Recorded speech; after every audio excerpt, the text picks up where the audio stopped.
Hi everybody, good afternoon. My name is Bea. Welcome to the Silk Talk this afternoon. Thank you very much for coming. I think you already know that the speaker today is going to be Antonio, so let's welcome him. And he is going to talk about, he's going to start his series of talks. Every term he will give us a talk. The topic or the theme is adventure authors, and today he will start by talking about a very, very famous, very interesting man whose name was Jack London. And over to you to say more about it. Thank you, Bea. Hello everybody, thank you for coming. My name is Antonio Graceffo and I'm a Silk teacher, okay? And as Bea said, we're going to be talking about adventure authors. And one of the reasons we're doing this is because I hope I can encourage you to play more video games. No, I want to encourage you to read more. Okay, and reading is so fun, and reading opens up so many worlds and adventures and new things for you. Your body must be here in Shanghai. You have no choice. But your mind can go anywhere, and the books can take you there. And they are free. They're free. Books are free. So today I'm going to be talking about Jack London, and that's this handsome gentleman right here. And he has been a hero of mine since I was a little boy. I always enjoyed reading his books. I enjoyed hearing about him. And he inspired me to become an author. And this is me in Thailand on the Burma border many years ago writing one of my books. Does anybody know anything about Jack London? Have you heard of him before? American. No? American. What's that? American. He's American? And is a member of the Communist Party used to be. Oh, that's right, that's right. He was heavily involved with the Communist Party and with the World Labor Movement. That's true. Yep. Anything else? His book is almost about socialism, individual, something like that. I have never read something about it.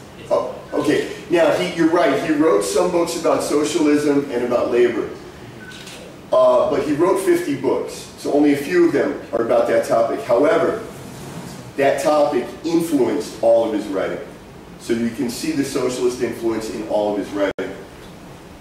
These are his three most famous books, actually. White Fang, The Call of the Wild, and The Sea Wolf. You've heard of one of these, I'm sure. Which one?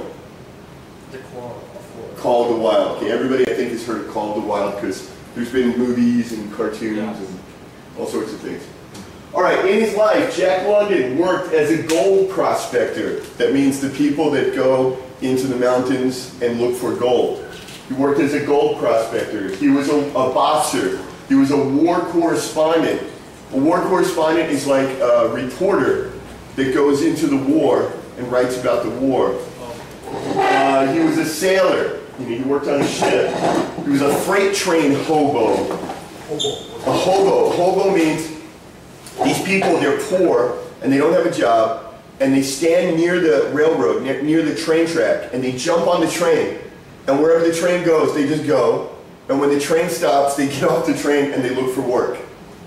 And they maybe work 2 or 3 days and then get on the train and go somewhere else. So the hobo was a really interesting phenomenon that happened in America after about 1890 until about 1939, 1940.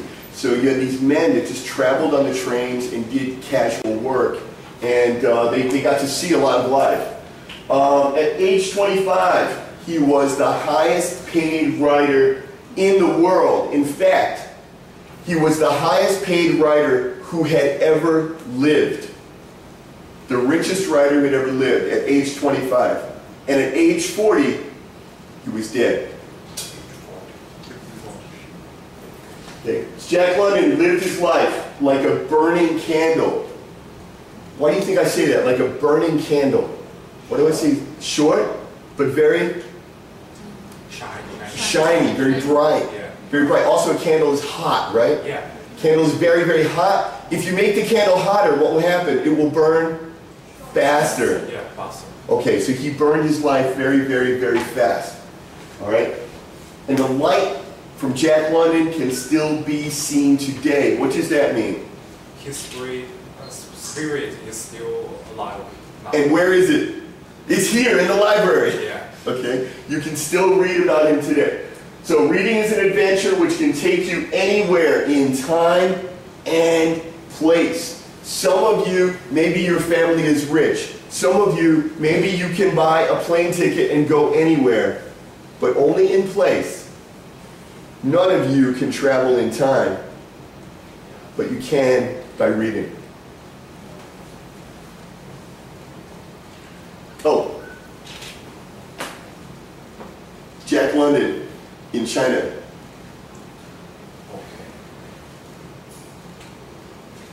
From 1899 until his death in 1916, Jack London wrote 50 books.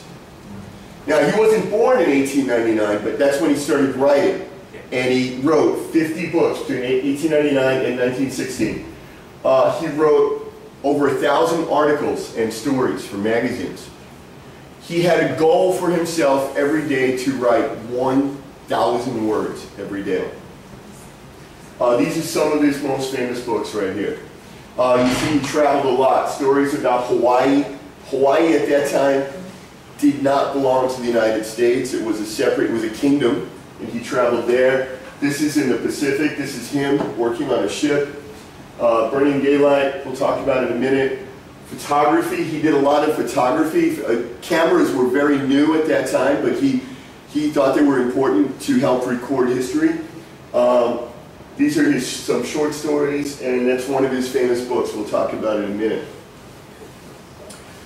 Jack London, 1876, he was born. He died in 1916. He was very, very poor. Also, his parents did not want him. So he had a very sad life. He was born poor, his parents didn't want him, and he lived with an African-American family. African-American, a black family, and they took care of him. So just from when he was born, he already had a very different way of looking at the world, because he lived with this black family, he saw the poor people, he saw the working people. Maybe that's why he became a socialist later, you know. He was born in California. He had very little formal education. In fact, some books that I read said that he only attended school for 3 months and dropped out. Now, I've read some other books that said he left school at 14 or 16 years old. Maybe it's both. Maybe he was in and out. I don't know, but very little. But when he was a teenager, it's very funny. He didn't like going to school, but he didn't know what to do with himself, so he went to the library. And I don't even know why he went to the library, because he was not a reader when he was very young. But he met this librarian, a woman who worked in the library, and do I have her name here? Yeah, Ina Colbrith was her name, and she was very kind, and she told him, okay, you don't have to go to school, but you can educate yourself. And she helped him make lists of books that he should read, and he read thousands of books. And he became what we call self-educated. Okay? And that's part of why we have this independent learning facility here, because we want you to learn to be self-educated. But you still have to go to class. Okay, at age 16, Jack London left home and pursued a series of adventures which would greatly influence his writing. He worked as an oyster pirate. Haida. He was a pirate. He was a fishery patrolman, like a policeman who, first he was a pirate, and the police were chasing him. Okay. And then the police said, we will pay you to chase the other pirate. So he changed sides. So he was a fishery patrolman. He was a seal hunter. You know the seal? The animal? So he went on a hunting trip to kill the seals. Okay, that's a little not nice, but he did it. In the North Pacific, he was a rail riding hobo. We talked about that. The hobos, they would travel on the trains and work. He drank a lot of alcohol, unfortunately. He worked on the dock where the ships would come in the harbor, unloading the ships, carrying the things. In 1894, he hopped on trains and rode all the way across the United States. Now, China is a very big country, you know, America is also Yeah. very big country. From New York to California is about, anyone know how many kilometers? 1,000. 5,000, yeah, about 5,000 kilometers from end to end. Before the railroad, before the train, it was impossible to go from California. Well, I mean, you could, but it would take 6 months on a horse, and maybe the Indians would kill you, or you would starve, or something horrible would happen to you. After the train was built, suddenly there was a train that went all the way across the United States. And this changed people's minds, the same way the internet changes our minds today. I know you can't imagine, but before the internet, if you were in Shanghai, you cannot talk to someone who is in Vietnam, or Chaoxian, or New York, or wherever. You can't. But at that time, when the railroad came, it was the same thing. Suddenly, people in New York could go all the way to California, 5,000 kilometers. And this opened up their minds, and it opened their imaginations. And this hobo generation was born. These men who just got on the train, they rode illegally for free, they jumped off the train, they would work for a few days to eat, get back on the train, and go. And Jack London was one of those men, but he was only 16 years old. Jack London, his writing and his life reflects something we call the quest story. Does anyone know, what does quest mean? Quest means a journey, a trip, but a difficult one. Everybody knows this. Who's this? Thor. Okay, this is Thor. So these ancient stories about gods and goddesses from Greece, Rome, Scandinavia, Jason and the Argonauts. He goes on a great journey. This story is thousands of years old. He goes on a journey. He has to fight monsters. The girl falls in love with him. He becomes the king. Someone kills him. Okay? This story, you seen this movie? Hercules? This is Hercules. He's very, very strong, and he goes on a journey, and he has to fight. He has seven tasks he has to overcome. So this is an ancient concept in Western literature called the quest story. Jack London reinvented the quest story. He brought it back to life, and he lived his life like one of these characters. And his books, he wrote the same kinds of stories. His books influenced writers who came later. For example, your teacher. He influenced me. This is Jack Kerouac. He's a famous author from the 1950s and 60s, and he wrote a book called On the Road. On the Road. What do you think that means, on the road? Okay. Yeah? Yeah. Yeah. Me? Yeah. I think it's just like it's a journey. Exactly. It's an adventure journey to how say to Discover? Yeah, to discover a new world, new country, new ideas. Yeah. Thank you very much. That's exactly right. Okay. So on the road, it means on a quest, on a journey. We're going to discover something. We're going to learn something. We're going to find something. During his journey, he didn't have any education. He wasn't a lawyer. He wasn't an IT engineer, He wasn't an accountant, right? So he worked hard physically, and he had to work 12 hours a day. At that time, everyone worked 12 hours a day, 6 days a week, for very, very low pay, which again is probably a reason why he became a socialist later and a communist. 12 hours a day, difficult physical labors. He worked in factories and canneries. A cannery is a place where they put the food in the can and seal it. Okay, it's smelly, it's hot, it's difficult work, it's not nice, and the pay is very, very low. Hard physical labor. Therefore, he determined to make a living with his brain. He said, working with my body is too tired, so I'm going to start to learn to make money with my brain. In 1893, when he was only 17 years old, he joined a Japanese expedition to go to the Pacific and hunt seals. And they would go on these boats, and they have the harpoon, kill the seal. And when he got back from that journey, he wrote this book, Typhoon. Okay, we use the same word in English that you use in Chinese, right? What is a typhoon? What is a typhoon? Typhoon? Tornado. Huh?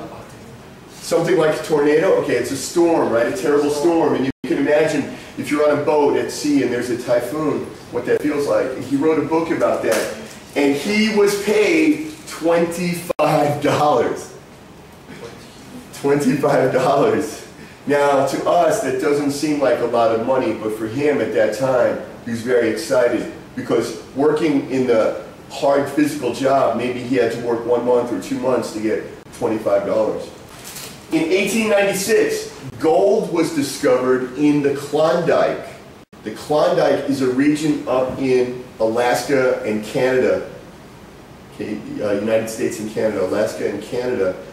What is the weather like in the Klondike? Very cold. Very cold, right? It's all the way up in Alaska. It's very cold. It's snowing all the time. But they discovered gold. And if you went there, you could dig the gold out of the ground and you could keep it and you could sell it. So many, many, many men went to the Klondike to look for gold. Now, do you think most men found gold and became rich? No. No. They starved. They didn't have enough food. They got a disease called scurvy, where you bleed from your gums. You get very sick, a lot of them. And then a few of them would get rich. And everybody looked at the one who got rich and said, I can do that too. And they would go there. And so all these men went there, including Jack London. When Jack London returned from the Klondike, he spent, I forgot how many months he was up there. When he returned from the Klondike, he had $4. But the Klondike experience became very important for his writing. 3 of his most famous works, To Build a Fire, The Call of the Wild, and White Fang, are all set in the Klondike. And what's very interesting about his works, he writes a lot about people who don't belong, people who don't fit in. To Build a Fire is about a man from the city who goes to look for gold in the cold place. What do you think happened to him? Do you think it's very easy to go? You live in Shanghai. Could you go tomorrow to live in the cold, snowy place and look for gold? No. Do you know how to build a fire? Do you know how to hunt food? Do you know how to find water? Build a house? Okay, so this story is about this guy who comes here to get rich and he can't build a fire and he winds up freezing to death. Okay? And White Fang and Call of the Wild have similar ideas in them. He came back from the Klondike and he lived in San Francisco Bay Area and Oakland, California. And he spent a lot of time in this bar. It's called Heinhold's First and Last Chance Saloon is the name of the bar. He spent a lot of time there. And the bar owner was very nice. And you have to remember that Jack London is only about 18 or 19 years old at this time.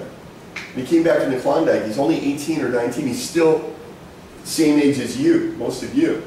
And he's in this bar, and the owner was fairly nice. And the owner talked to him and said, you know, Jack, you like to read, you like to write, you're very bright. You should go to university. So he loaned money to Jack London so he could attend the University of California. And they had a course because he had never gone to high school. So he had to go to summer school and study the whole summer and take an exam to enter the university. And he completed that course in something like 2 or 3 weeks.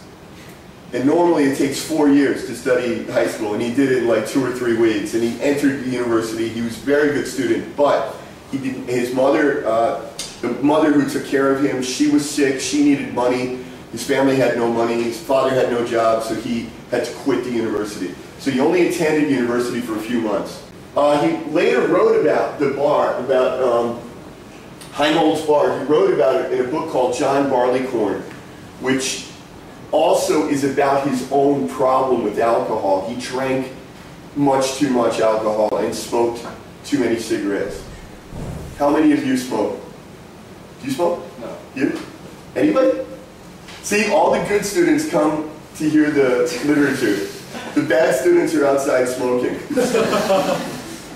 You see, he wrote about the bar in this book, and in the bar he met a very, very mean sea captain. who he was a mean, angry, terrible man, and he made that man into the main character of this book, The Sea Wolf. So you can take your good experiences or your bad experiences and turn them into stories. Actually, most of the time, the most interesting stories are from your bad experiences. In 1900, he earned $2,500 from writing. At that time, average salary in America was about $18 a month. And he earned $2,500. So now he's becoming very rich at this point. In 1903, the Saturday Evening Post, which is a magazine, newspaper rather, they bought The Call of the Wild, this book, for $750. And then he sold the book rights to another company for $2,000. So just for this one book now, he earned $2,700 just for one book. But remember, he was writing 1,000 words a day. So he sold many other books the same year, many other magazine articles. He made a lot of money. In 1904, Jack went as a war correspondent. What is a correspondent? Reporter. Journalist. Very good, like a reporter or a journalist who goes in the war. There was a war between Russia and Japan. Part of that war was in China, in Manchuria. Okay, so he was sent to Manchuria to report on the war, and he was arrested by the Japanese soldiers. And then he was arrested by the Russian soldiers, and then he was arrested by Korean soldiers. He was arrested 4 times, and finally the President of the United States had to intervene to get him released, and he came home. Okay, he traveled extensively. This is just a book about his adventures. This is him with his wife out in Hawaii on a ship. The Klondike, which I told you about when he's looking for gold. Hawaii, spent a lot of time in those places. He also went to Europe, Japan, South Pacific, China, Australia. During his life of adventure, Jack suffered a number of diseases, you can imagine. Scurvy, okay, where you bleed from your mouth, from when he was in the Klondike. Tropical diseases. At that time, when people from, say, America or a cold country, Europe, they would go in Asia, they would get sick because we didn't have the same medicine. We had different germs in Asia, different germs in America, and people would get sick when they went from one country to another. So he got a lot of diseases when he was in Asia. He had dysentery, and then because he had so many diseases and problems with his body, he was taking drugs for the pain drugs, and then he became addicted to the pain drugs, and he was drinking alcohol. And he smoked 80 cigarettes a day. 80. Okay? So finally, in 1916, he died. And there's a lot of discussion today. What did he actually die of? Some people think he committed suicide. What is suicide? Kill yourself. Some people think he killed himself. Some people think all these diseases combined just killed him. Some people think it was the alcohol and the drugs. I don't know. But I think even if he lived another 6 months, he would have died very young. I think no matter what, because he had too many things wrong with him. I love this. This is a beautiful picture of Jack London when he was in Europe. And he wrote this book called Burning Daylight. Burning daylight is an expression in English. And we say you don't want to burn daylight. You don't want to waste daylight. What does that mean? We don't want to waste what? Time, right? Because in the old days, there's no electricity. So as soon as the sun went down, you had to stop working. You couldn't do anything. So you had to use your daylight efficiently. We don't want to waste daylight. We don't want to waste time. Jack London wrote this book called Burning Daylight. And I believe Jack London never burned daylight. He never wasted his time. He wrote 50 books in 16 or 17 years. Okay, these are my favorite. Now, I told you that the most famous books by Jack London are Can you remember any of them? The most famous ones. The Call. Very good. Call of the Wild. Sea wolf. Sea Wolf. White. White Fang. White Fang. Yeah, it's about the wolf. White Fang. And To Build a Fire. Those are about four of his most famous works. Okay. These are my favorites. Okay, my personal favorites. This is Tales of the Fish Patrol, and this is, I told you a little bit at the beginning, he was a pirate. Haida. So he went in the boat and he would steal the fish. So the police asked him, listen, you're very good on the boat and stealing fish. Do you want to be a policeman and arrest the other people who steal the fish? And so he became a fish patrol, like a policeman, and he wrote a book about it. It's one of my favorite books. This book is called Martin Eden. And again, this is a picture of Jack Kerouac, about Jack London. He wrote this book called Martin Eden, and it is autobiographical. What does that mean? Tells a story of yourself. Tells a story of yourself, but it's autobiographical fiction.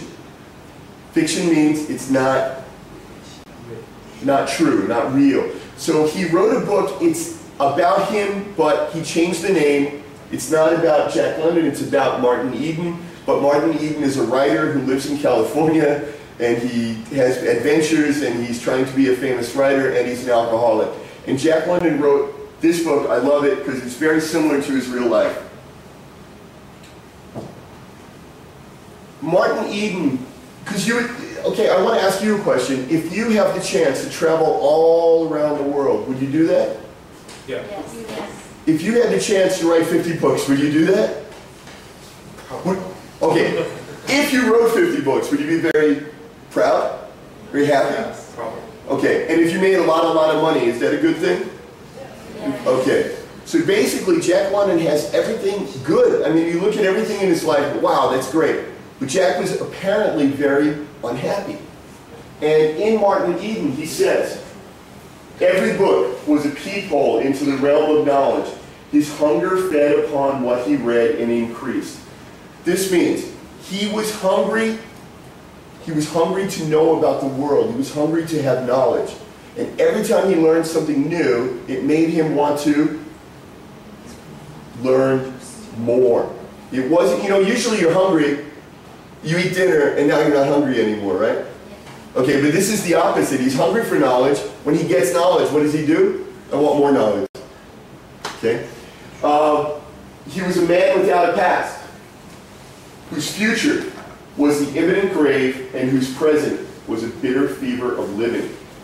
He's writing about Martin Eden, but really Martin Eden is himself. And he's saying he's a man with no past and a man with no future. Why does he have no future? Because he will die. So we start to see already in Martin Eden how upset, unhappy he is. And I love this. Life that did not yearn towards life was in fair way toward ceasing. This means if you're alive and you're happy to be alive and you try to be alive and you do things that make you alive and happy, you will live. If you stop doing those things, you will die. If you only play video games, you will die. I don't know if you'll die, but it's not worth living. Okay, by far my favorite London books are books about his life. I've read a lot of biographies about Jack London. And very interesting that biographies, now these are written by other people about Jack London's life, and what is very interesting, the titles are always pretty exciting. Sailor on Snowshoes. Okay, a sailor is someone who works on the sea, on a ship. Snowshoes, do you know snowshoes? When we go in the deep snow, we have to put special shoes. Yeah, sailor on snowshoes. Author under sail. What is a sail? Where is a sail? On a ship, right? On a boat. So it's got an author on a boat.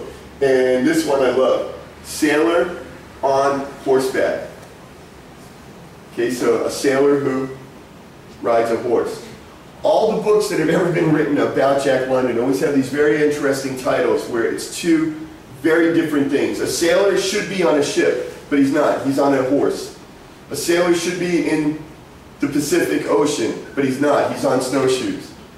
And me and Jack London. So when I was a little boy, my mother died, so I lived with my grandmother, and she was a school teacher. And she introduced me to Jack London and a lot of adventure writers. Also, because I lived with my grandmother, so there was no father, to take me and do things. So she wanted me to read about strong men and, kind of learn that way. So, that's me. That's me. When I'm like 10 years old. 9 or 10. So cute. Jack London. How I remember Jack London. London only lived 40 years, but he used every minute of his short life. Working as a sailor, privateer, seal hunter, boxer, and gold prospector, he wrote 1,000 words per day, and 24 of his books are still in print. 24 of his books are still being sold every day, and it's something I love about him. Jack London was a sailor in Hawaii. I was a sailor in Hawaii. It's me on the ship, the SS Independence. Jack London was a boxer. I was a boxer. Jack London wrote this book called The Game, which is about boxing, and he wrote another one, A Piece of Steak, which is also about boxing. Jack London was a war correspondent. I was also a war correspondent. Jack London traveled to many countries and wrote about them. These are all pictures from my travels. And that's Jack London's book, The Road. Okay, these are other places where I traveled. Jack London, The Sea Wolf, and The Call of the Wild. I carry Jack London books with me when I travel and I read them. Jack London's The Road. And if you look on the, I don't know if you can see this clearly, but there's a picture of the train tracks. Jack London read extensively and wrote nearly 1,000 words per day. I've read at least one book a week since I was a small child. And I've written 7 books and hundreds of articles. And it's me trying to be Jack London. And this is my favorite Jack London quote. I'd rather sing one wild song and burst my heart than live 1,000 years watching my digestion and being afraid of the wet. What do you think that means? We talked before, Jack London's life was like what, did I say? Candle, like a candle. He would rather burn brightly, quickly, rather than